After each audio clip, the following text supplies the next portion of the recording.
Let's begin this lesson by talking about story mapping or story structure.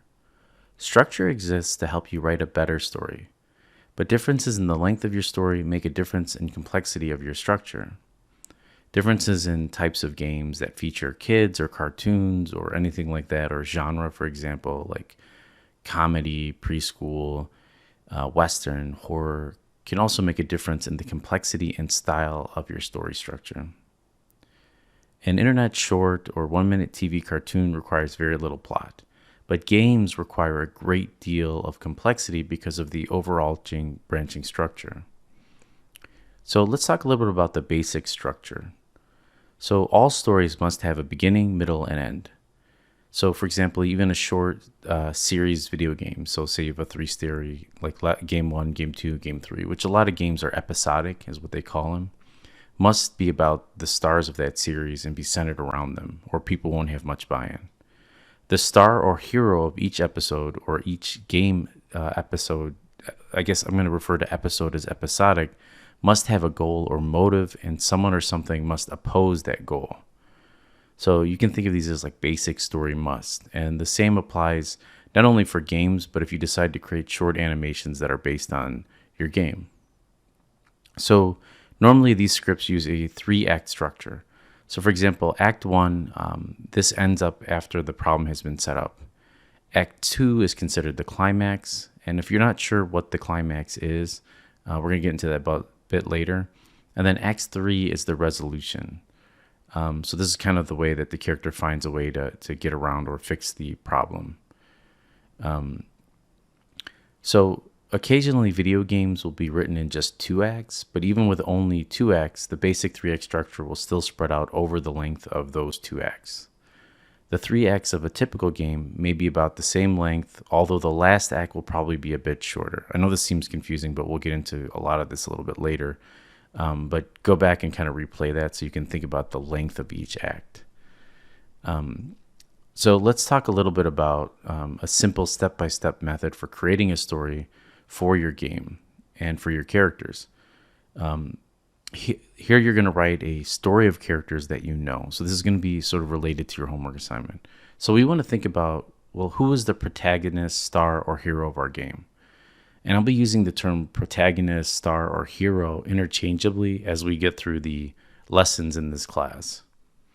Because the protagonist or the person who drives the story is normally the star or hero in an animation or game or film, what is the star's character flaw, fault, or weakness is what you really want to focus on. And how does this flaw hurt or annoy others? So this should be about learning about the character.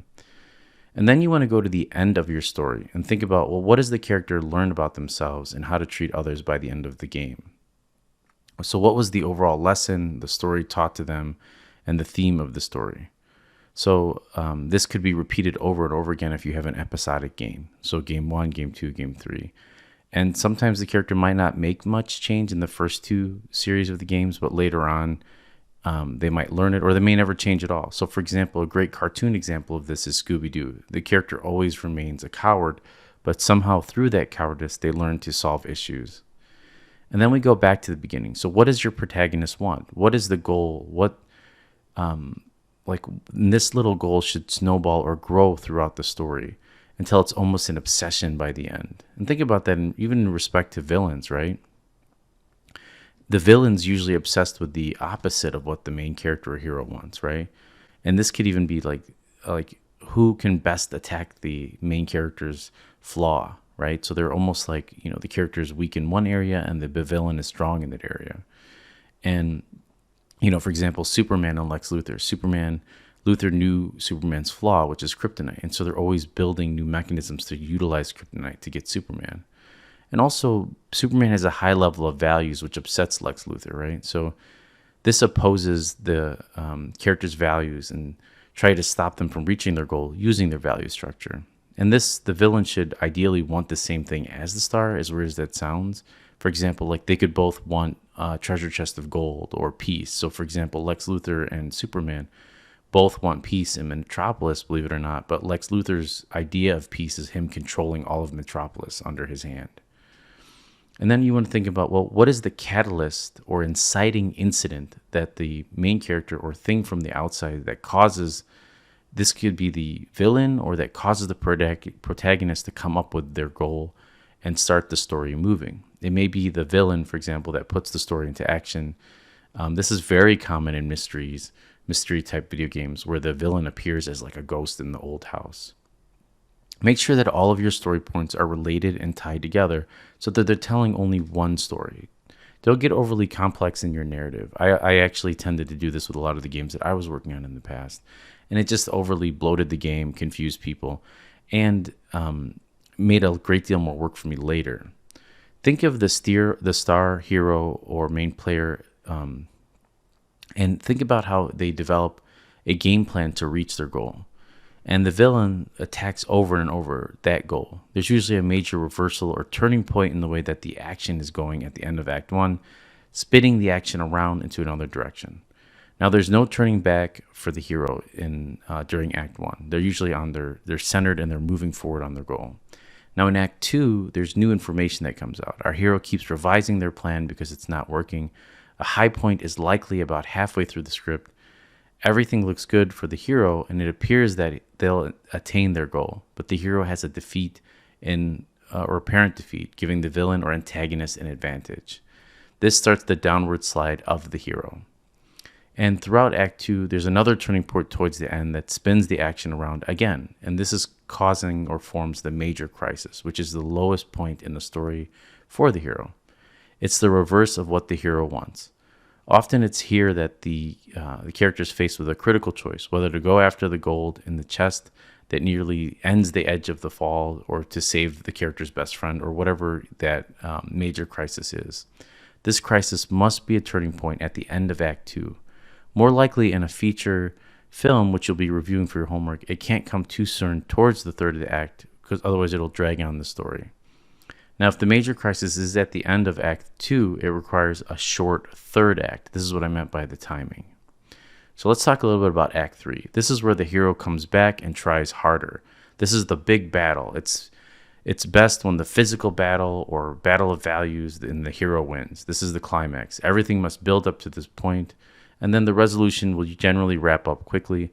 Though when I watch the Lord of the Rings movies, they tend to draw out the resolution fairly long, and I don't know if that's the director's essentially main idea behind just sort of playing out and making sure that everything goes through.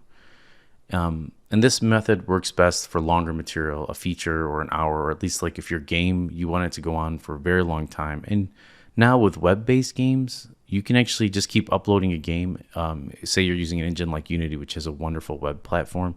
You can just build a game, export it to the web, and just keep updating it. And we're going to have a lesson where we're going to do something like that, where we embed a main menu into a web UI. So that's going to be pretty exciting. So let's talk a little bit about the story theme. So after we've developed our acts and stuff, we want to go back and sort of under a fine-tooth comb, figure out, well, what is the theme, the lesson that the protagonist learns? This is essentially the central message or values of the stories. I touched on this briefly a little bit before when I talked about main characters learning about themselves, and this was in the last session. But not all games' stories have themes, right? But many of the best stories do. So for example, you can make a game that's more of a puzzle-based game, but we're thinking more of a narrative here. So a theme is something for the audience or the player of your game to think about later. It gives the story some substance. It helps us understand each other and the world around us. It's an observation about life and the people in our world. It helps us identify with the characters we recognize and within our own problems and the root of the character to work through these problems, flaws, and needs in order to survive and grow rather. Think of a theme as one value coming into conflict with another and winning out. Forgiveness is better than revenge. Living for the present can make life fuller than constant worrying about the future. Pestering your older brother is more fun than playing by yourself, at least until you get caught. These are very basic, everyday values of life, and they've been the subject of stories from the beginning of time. Think about oral tales of old myths like from the Bible, Greek, Roman, and Shakespearean plays, novels, films, and our games, and how all of these things tie into games. And many games that are based on movies don't necessarily do very well financially because they forget to think of a game as a film, and they just start making them as mini copies or diatribes. And I've worked on many film-based games, and we were very guilty of that too. And also, you want to remember your audience, right? So, for example, if the audience is primarily children, then you want to consider what is appropriate for children, right? And there's universal themes and timeless themes that touch us all and are usually the best themes for certain types of games. You remember, character, plot, and theme are all connected. Your hero may have a character flaw that is getting in the way of their happiness. What they go through during the course of the story changes the way they look at life and alter the way they'll live in the future. This is what is referred to as the character arc. Ideally, the character will become a better person, or at least come to know themselves and the world a little better. They'll reach a goal, making life better for the hero and for others. Will the values of the hero or the values of the villain win out? And then why? Why will it win out in your story? You want to think about this throughout your writing process. It's possible to have more than one theme, but if this is the case, then the themes must be interrelated or interwoven or interconnected. So generally, when you're starting off, just stick with one theme, because you want to make sure that that one theme is felt. It's not indoctrinated. It's not preached, because characters don't necessarily, or players of your game don't necessarily want a sermon. They want to experience, draw connection. They want the value in life, and they want to fight for what's good in the world, and they want to take control of that.